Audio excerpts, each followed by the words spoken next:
Hello, welcome. Hello, everyone. Welcome to Black Present, History in the Making, a series presented by the Black Foxes to highlight remarkable Black individuals who are making their own history in the present. As the Black Foxes, our sole mission is to create our own narrative. So instead of talking about the past for Black History Month, we are going to express gratitude for the present. I am Alexa Everson, one of the Black Foxes, and today I am joined by Taylor Kabeary. Kabeary. Kabeary? Oh my God, I always screw that up. Kabeary, I've known you for over 8 years now, I still screw that. And she is with Preservation Side B, which is an awesome project launched in New York City. And today we're just going to be talking about that and how that's making an impact and making history today. So, hello, Taylor. No. Just to preface, I have known Taylor for, I think it's over 8 years, huh? Like 9 or 10? 9 years, yeah. Yeah. Happy anniversary. We went to college together. We were roommates, and we're still great friends. I'm so thankful for, and it's been awesome to watch your whole trajectory and your journey and everything you've been doing. And it gives me hope for folks because it's I don't know. I think you're doing awesome stuff. So let's get right into talking about it. What is Preservation Side B? All right. Well, Preservation Side B is a project that I started with my friend and fellow preservationist. He's also a Pratt alum, Eduardo Ruiz. So basically, we just storytell. We still tell stories about BIPOC people, LGBTQ people, and folks with disabilities. So there's typically marginalized communities whose places and their histories are traditionally left out of teachings and practices, celebrations, and memories.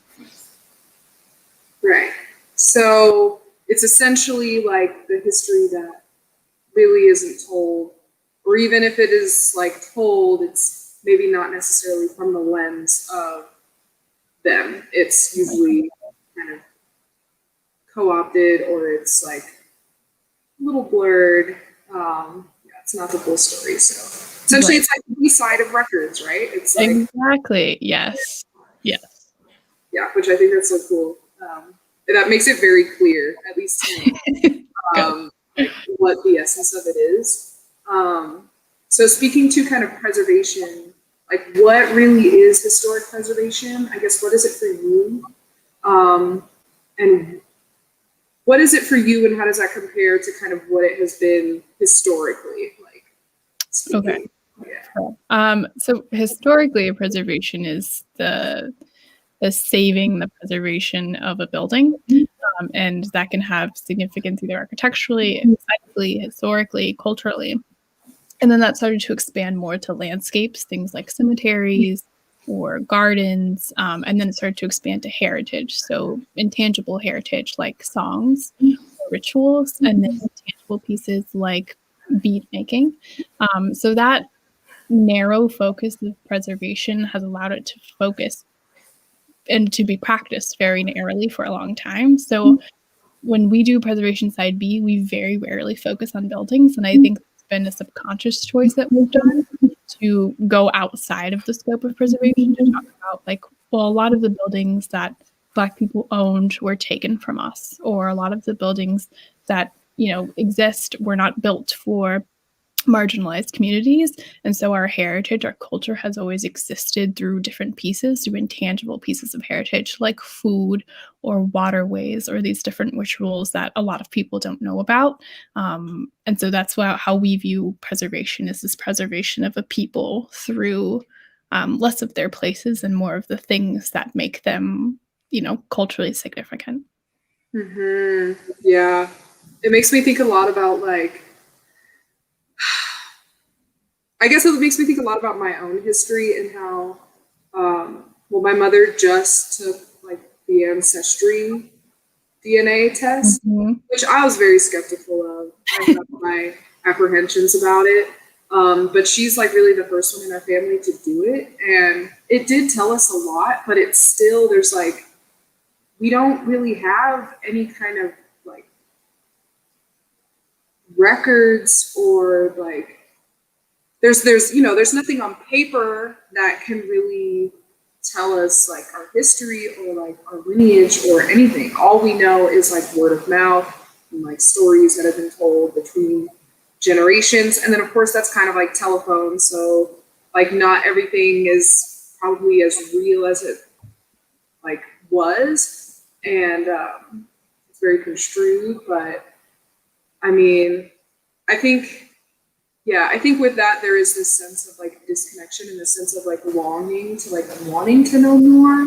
Mm-hmm. And so I think like at least whatever we can do now to, I don't know, try to like what you're doing with Preservation Side B by trying to highlight as much as you can and really trying to find this information and sharing it with folks, which is primarily through Instagram, correct? Yes. Mm-hmm.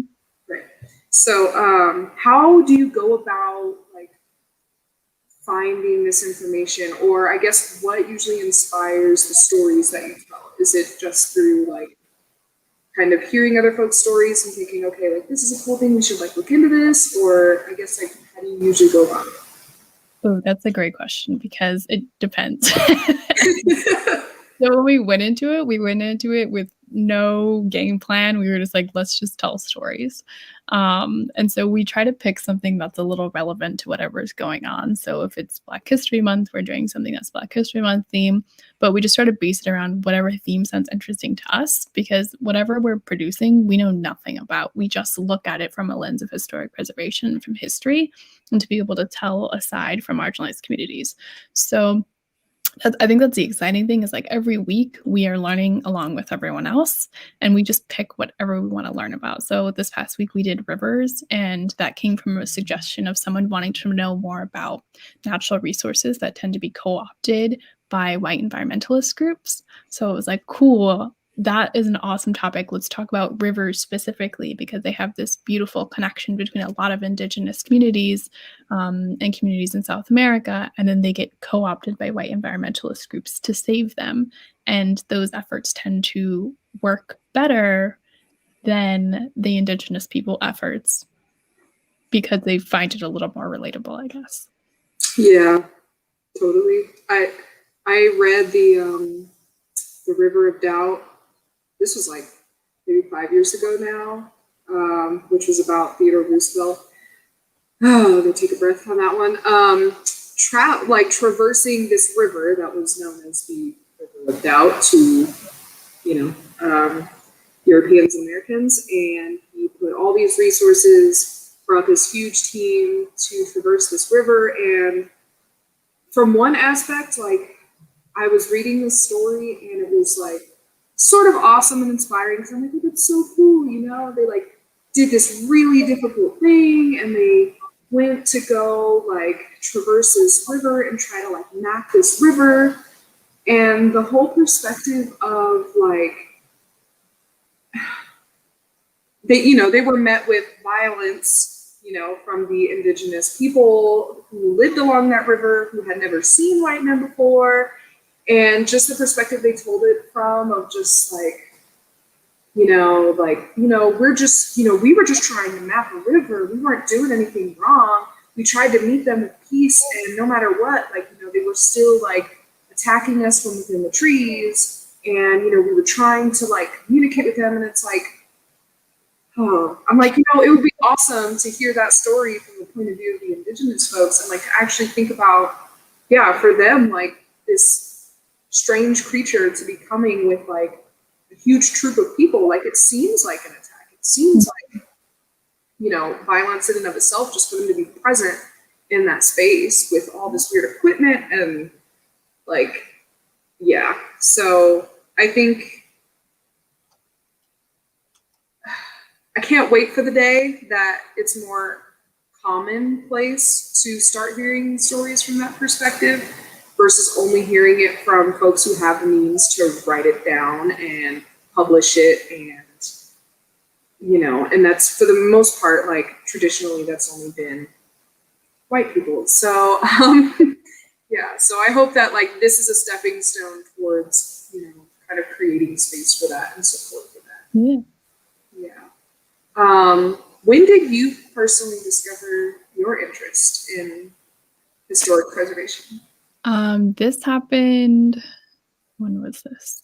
I was looking for grad school, so I was trying to figure out what I wanted to do with my career, and I was having a hard time. So I basically wrote a list of everything that I was interested in, like everything that I liked doing, everything that I liked reading about and learning about. That was policy, advocacy, history. I loved museums. And so I had this little list that I would keep on the side of my desk at work. And whenever I'd do some grad school research, I would try and compare whatever the programs were to this list, because I knew there were so many things that I didn't know about. I knew there were so many different fields that I just wasn't even aware of. And then I happened to get an email from Pratt Institute asking me if I liked museums. And I was like, hell yeah, I love museums. And then I heard about historic preservation, which I had never heard about before. I was looking at what it is, what it was, what it could be, and it checked off everything on my list. And immediately I knew I was interested. And so when I filled out the application, because the application was due in like a month, and I had never heard of this thing, I sat down to write my statement of intent, and I did it in 30 minutes, like just flew out of me. So I knew it was meant to be, because since then I've never been able to write anything as easily. But I knew, right then it clicked that I was like, this is my jam. This is what I'm doing. Oh, nice. That's beautiful. That's beautiful. Yeah. Yeah. Wow. That's very fortuitous.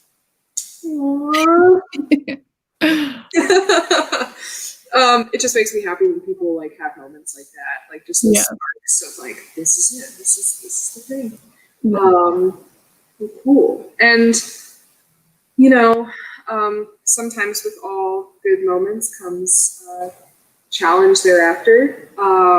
So I know you've had challenges, like even when you were at Pratt, which we don't necessarily have to get into the full width of that, but I think it'd be interesting to kind of talk about what your challenges have been specifically, like within preservation.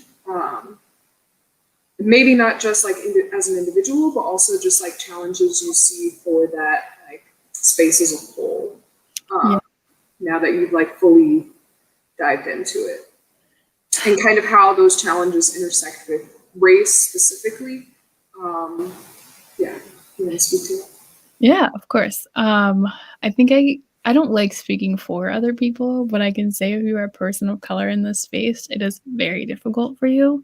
And I think that starts with the teaching level. There's just whatever we're learning about, it is very like it's the river of doubt focus. There's no other stories that go along with it. And I think that preservationists nowadays like to be very sneaky and just think that by asking questions, they're answering them.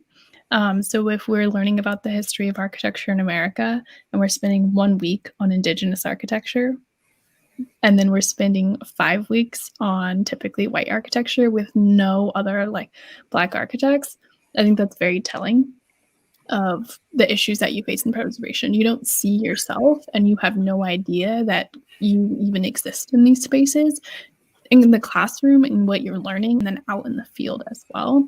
So it starts from the very beginning because your curriculum is not showing you any other sides of a situation or of a history.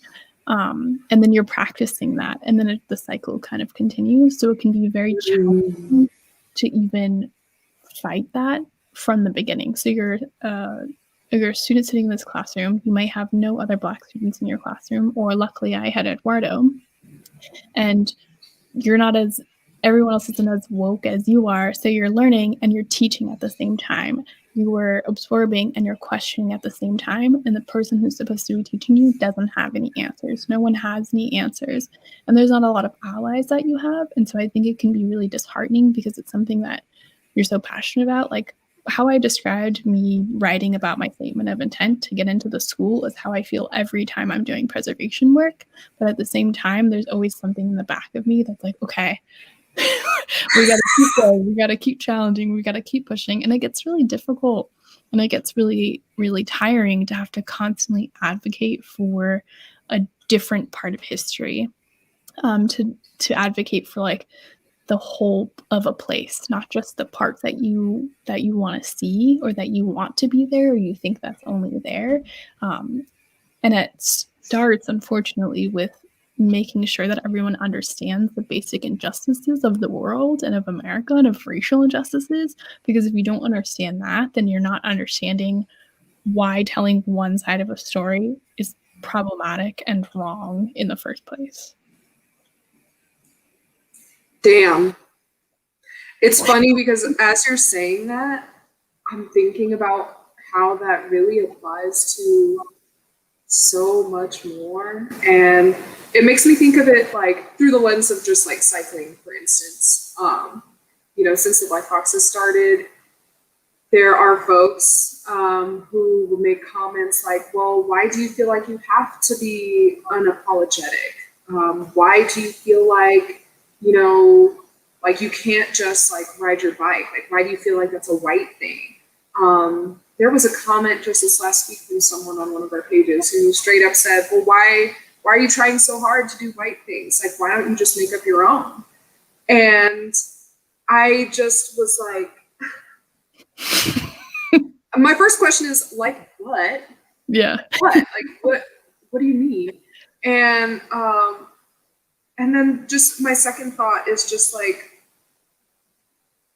those comments in and of itself kind of revealed the issue, the fact that there is this like disconnect between like, I don't know, like if you can't respect someone's feeling that if they're saying something's missing, if they're saying something's like not quite right, to completely dismiss that, and just to say that like, well, no, like it's already here, history's already been written, bikes are being ridden, like no one's stopping you from like being a part of this space just because, like there's nothing to not make you feel welcome. Like, just, I don't know, just them not like seeing that missing piece is so frustrating. And I think, it's worth people acknowledging. I think one of the first steps is for people who want to be allies, just acknowledge that we are going through this internal struggle constantly.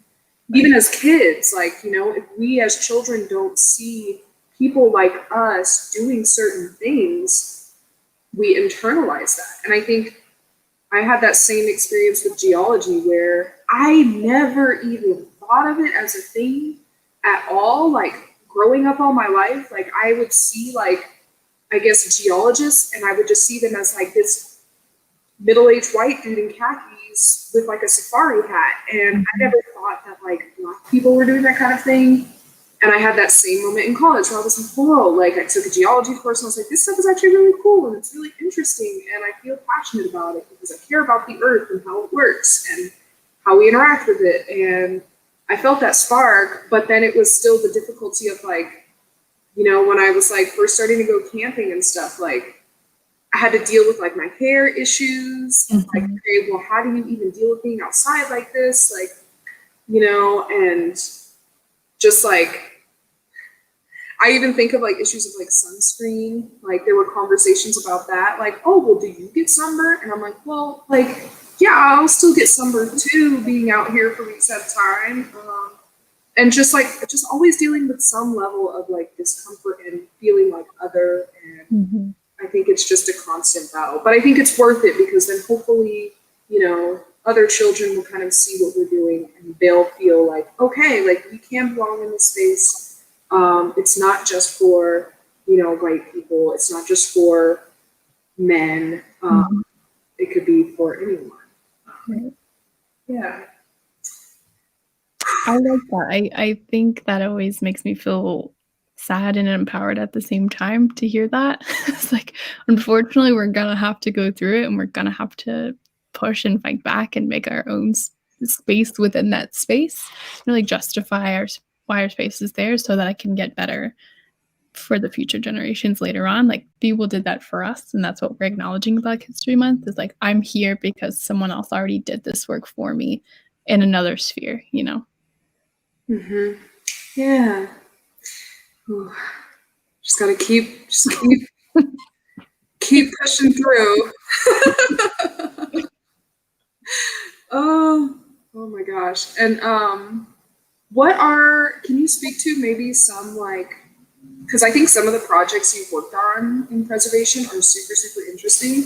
I think it would be really cool if you want to highlight maybe like what your favorite project has been, besides the preservation side, the like things you have worked on within the historic preservation realm. That's a good question. Do I like? I think the most memorable was working at the cemetery. So I worked at Greenwood Cemetery in Brooklyn, which is this large, large cemetery. And a couple years before me, they had done work on the Freedom Lots, which they called for the Black folks who had been buried there. And I didn't work on those. I was working in a children's lot. So I was in charge of 11 high school preservation students, which I didn't even know that was a thing for you to go to a preservation-based high school. But a lot of them were students of color, and they were really interested in preservation, like as much as a high school student could be. I think I really took charge of that moment to like learn with them. So I'm learning about physical conservation of, digging out a grave hole and let's take out the gravestone. And this is a child's gravestone from like 1800s. And then making them do the work so that they're wherever they are, they're feeling empathy and the connection to what they're doing. And I think that's difficult for a lot of people of color in preservation is, like I said, if you're not seeing yourself, how are you feeling connected to something? And the whole point of preservation is to maintain this heritage, this connection to this place. And so I really wanted to get students to be able to find a way to connect to a place, even if they don't see themselves, to say, okay, here are these children who were poor and they have these really crappy gravestones and no one else was able to ever restore these gravestones for them. So we're doing this in an honor and a recognition of people like us who might have not be able to afford gravestones 10, 20 years down the line, who don't have this strict familial heritage like a lot of the white folks after the Civil War, and they have this family line and this like trust fund to go fix these gravestones like 100 years down the line. And so it was really exciting not only to just be in a graveyard and take that space that can have a lot of misconceptions around it and take it as a place of celebration, of like recreation and honor, and then be able to find yourself in it and to find a connection for students as well. And I would do that again, 100%. I would go like at a cemetery in 90-degree heat in my Timbs and my jeans with these annoying, wonderful, shout out to my cool high school students. I'd do that every summer if I could. Oh, that's so awesome. Yeah, that's really cool. It's funny to think about how many folks probably live so removed from those kinds of like stories and lessons, because before you had told me about this project, it wasn't really something I ever even thought about, was like, yeah, I mean, I don't really think about cemeteries that often anyway, but I think, yeah, it was really interesting for me to think about the impact it could make to like actually connect with, a cemetery kind of our people really, and acknowledging that they are really there. And I think that kind of brings it home to like realize that the history is really real and it is really there. And I think, like you were saying with preservation, it's one of those like kind of tangible things that can, kind of really bring the stories home a little bit more. Yeah. Let's see what else. How do you envision like? I had framed the question perfect preservation, which is very like, it's very idealistic. It's, I think when we think about the fact that like not everything is written down, not everything is photographed, not everything is recorded in a sense, that it's kind of impossible to really preserve everything.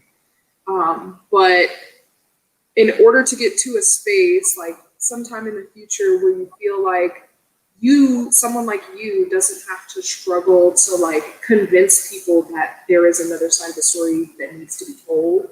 I guess like how do you envision like hopefully one day like preservation really looking, I guess in terms, if we wanted to put it in like a physical space that it's easy to illustrate, maybe like how museums would function or how like certain historic sites would function.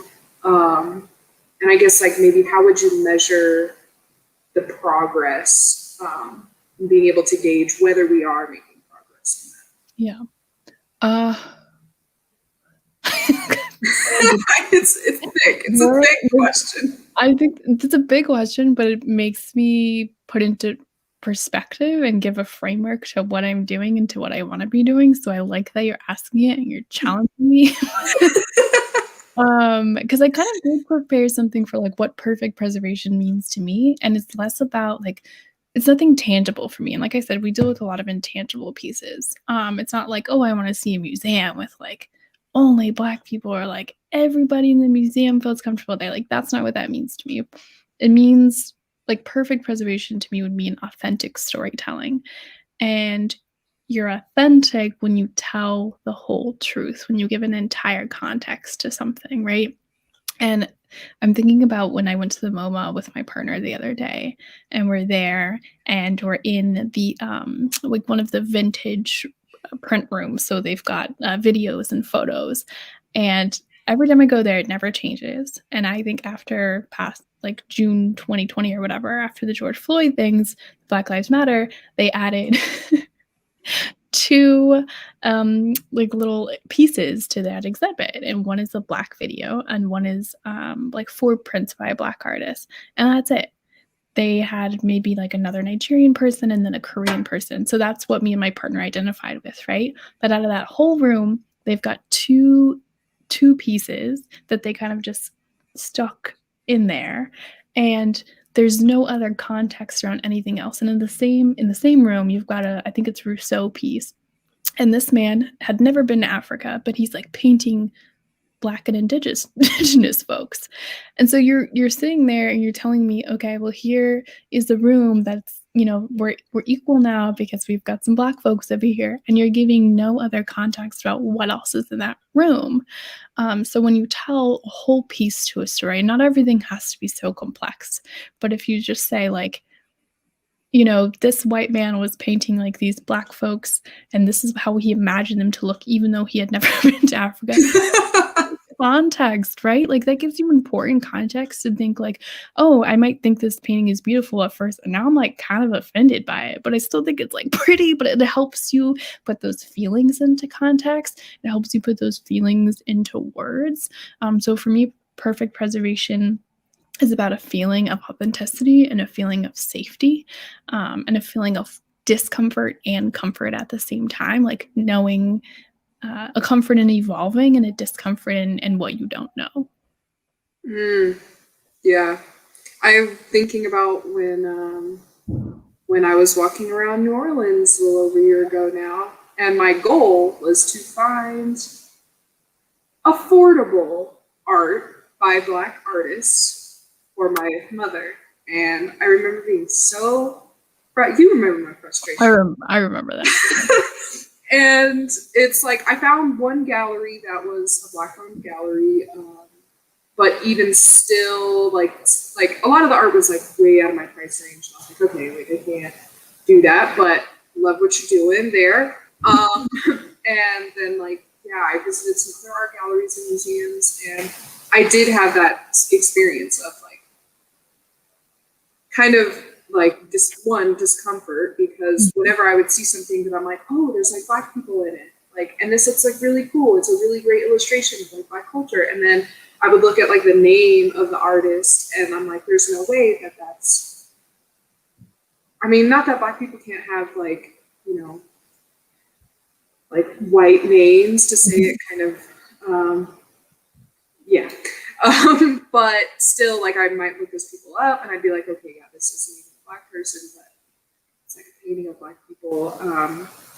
Or it would be like I don't know. I remember seeing this illustration of like a spice cabinet. And I was like, oh, that's really cool. It's like all the spices that like a Creole person would like use in their kitchen.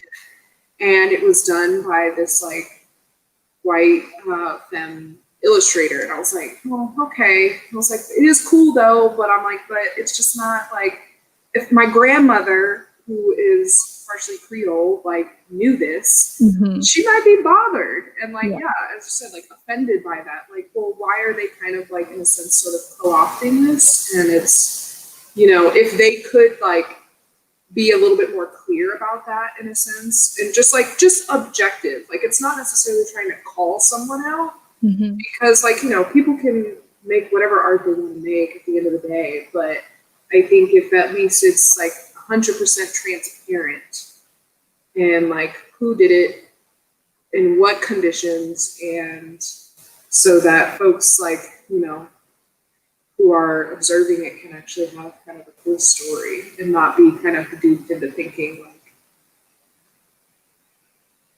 yeah.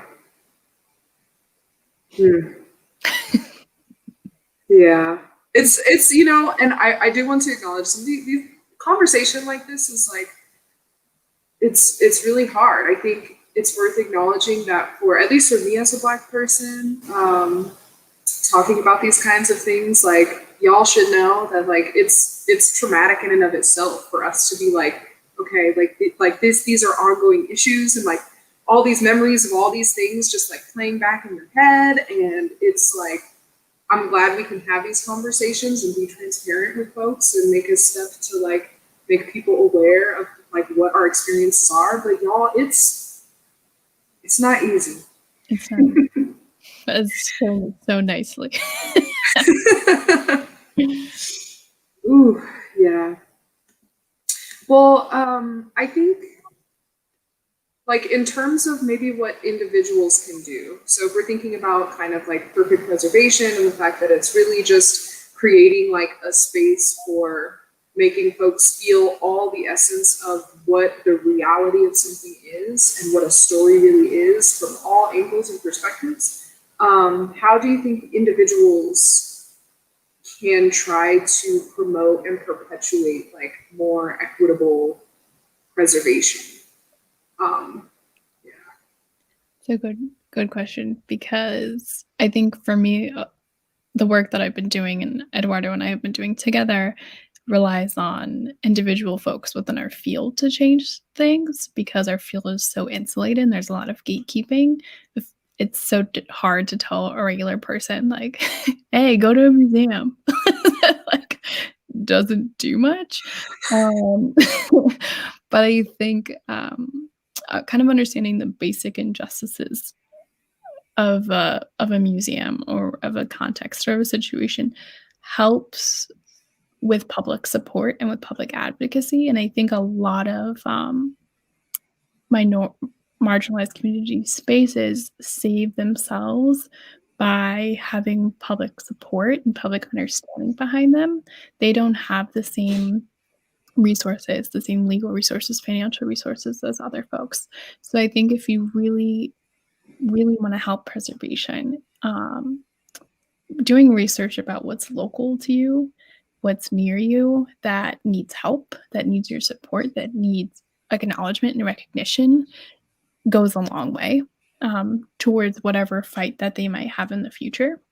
And I think by simply knowing about something, like that's an act of preservation and of memory in of itself.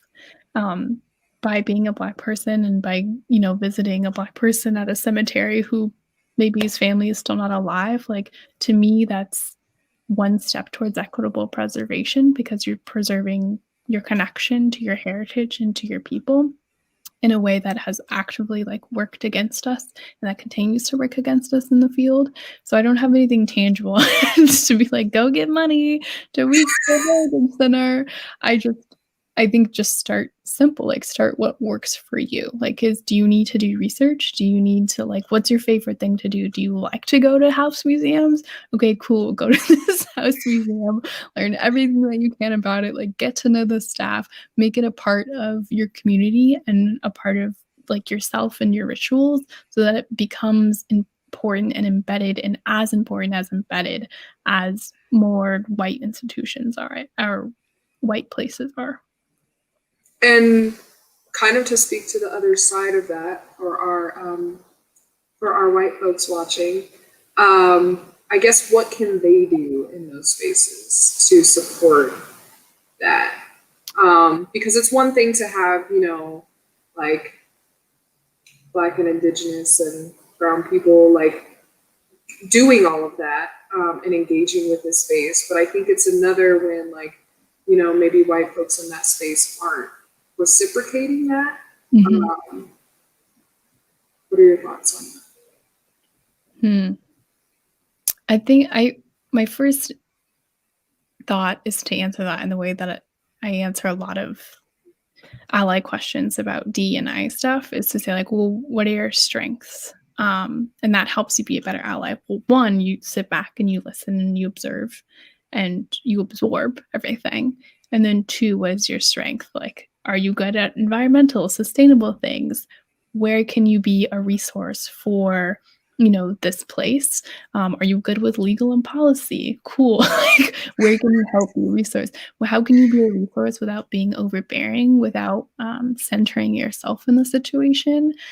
I just want allies to really listen. And I think that is very difficult to do sometimes because you just want to perform.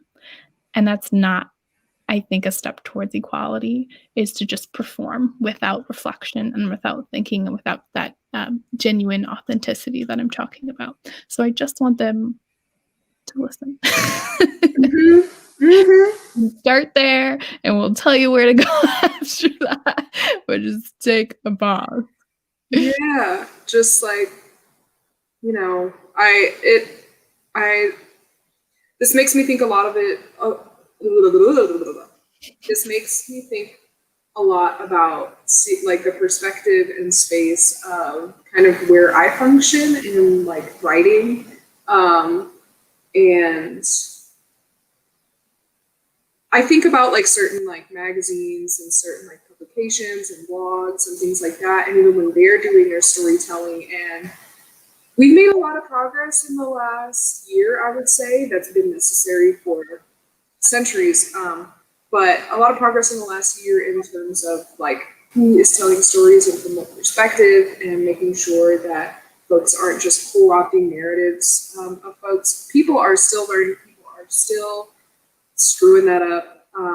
And by that, I mean that there are still like, you know, white people trying to tell stories about marginalized people. And at the end of the day, like, if you're a publication or someone who wants that story to be told, like, let those people tell the story. If you can't find those people, don't tell the story. Just don't do it, because it's just, you're not helping. Right. Instead, you know, your white audience is going to feel, it's, in a sense, that is performative, and your white audience is going to feel like validated, and they're going to feel like, wow, okay, I read this story about like, you know, these indigenous people in like Bears Ears and their whole experience in the last year with the issues over public land, which that's a whole nother thing to get into. But you know, and they'll feel validated in like having read this story and understanding their struggles. But then you still have, like, in this example, the indigenous community that feel like offended because their story has been taken from them. They haven't told it really from like their own experience and how it has really affected them.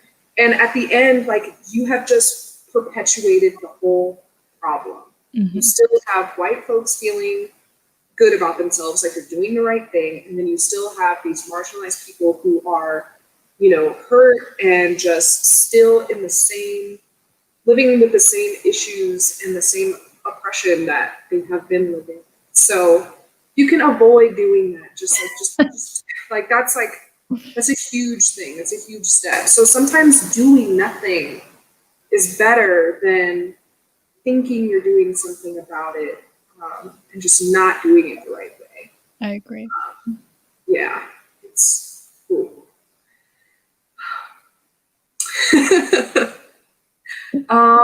Well, with Preservation Side B, which like the stories have been so awesome. I think it's really like just a cool way that when like I'm doom scrolling through Instagram, like through the week, it's just a great way for me to like take a moment and like recognize some history and just recognize some culture. And it's fun when there's something that like I'm kind of familiar with. And I'm like, oh, okay, like cool. Like I totally like know about jambalaya, and that's really awesome because like my family has always cooked jambalaya and gumbo and speaking to their food week. And then it's really cool to learn about other cultures that I like really don't know a lot about and seeing it from that angle. Moving forward, what more do you hope to? What does like the next year look like for Preservation Side B? I mean, I know a lot of it's been pretty much virtual at this point. Although they did do like virtual like walking tour, which was really cool. Being able to like follow along on their Instagram stories as they were walking through different like historic sites within New York, and them just like talking about it, getting to feel like I was there. I guess like outside of the virtual spaces, are there things that you eventually hope to do? That's a good question. I think outside of virtual spaces, I'm not sure. We love doing the tours. They're a lot of work because we take them quite seriously. And moving around New York sucks. Like, it takes us like 10 hours to do the tour. But we will be doing one for Black History Month. We haven't decided the date yet, but we'll publish more about it tomorrow on our Instagram. I'm saying that to give me a deadline. We're going to publish something tomorrow on our Instagram about Black History. Let me write that down. So we will be doing another tour, and our hope was to do tours quarterly. But I don't know if we have any plans outside of virtual, especially because of the pandemic. But the hope for the next year is to dive a little deeper, and we get a lot out of our Instagram posts. It's something that we can sit and write for like an hour and do some research on. But I think we're trying to experiment with some other ways to go virtual until we can go in person. So I think stay tuned for that, because I don't want to say anything out loud and then Eduardo was like, do this thing. I don't know. He's a creative one. He does all of the backgrounds and so I'm gonna let the creativity stay there, and I'm gonna stay with the logistical piece. That's fair. Long answer for who knows, but big things to come. That's fair. Well, I look forward to it. I enjoy it. I get a lot out of it. It also makes me wish I was there. But yes, I know, like, you know, pandemic dependent, like, you know, in-person things are going to take quite some time. But yeah, if y'all would like to see more of that, you should definitely check out Preservation Side B on Instagram. It is just at Preservation Side B, which Taylor has so conveniently put on her name there. Spell it right. Yep, that's right. Okay. Yeah, and what else? Any closing thoughts, Taylor? No. That's okay. We got through so many thoughts. We did. Thank you. It's been exciting seeing how much the Black Foxes have grown, because I think we started. When did you start Black Foxes? When did your crew start? Last Juneteenth. Okay. So it's been like 8 months or so. So we're almost. I think we're both of our Side B and Black Foxes anniversaries coming up soon, because I think we started in Juneteenth week as well. So it would be my dream for Preservation Side B and Black Foxes was for us to do something together. I think that would be a dope collab post-COVID. Yeah. We could do something like cycling. We could talk about Black history and cycling, because not just Black history actually, but like just in general, like the history of cycling. You know, they want to talk about find your own sport. Like, I could be saying the same to you, to be honest. Right. Really want to go there. We could do trails. We could do all kinds of stuff. So Ooh, that's exciting. Collab. Well, on behalf of the Black Foxes, I'd like to thank you for taking the time and so much energy to have this discussion today. We look forward to watching you continue to make history. And you can follow along at Preservation Side B to see more of what they're going to be doing. And that's all for today's episode of Black Present, History in the Making. Thank you all for watching, and find out more about the Black Foxes at theblackfoxes.com. And more of these talks will be posted throughout Black History Month.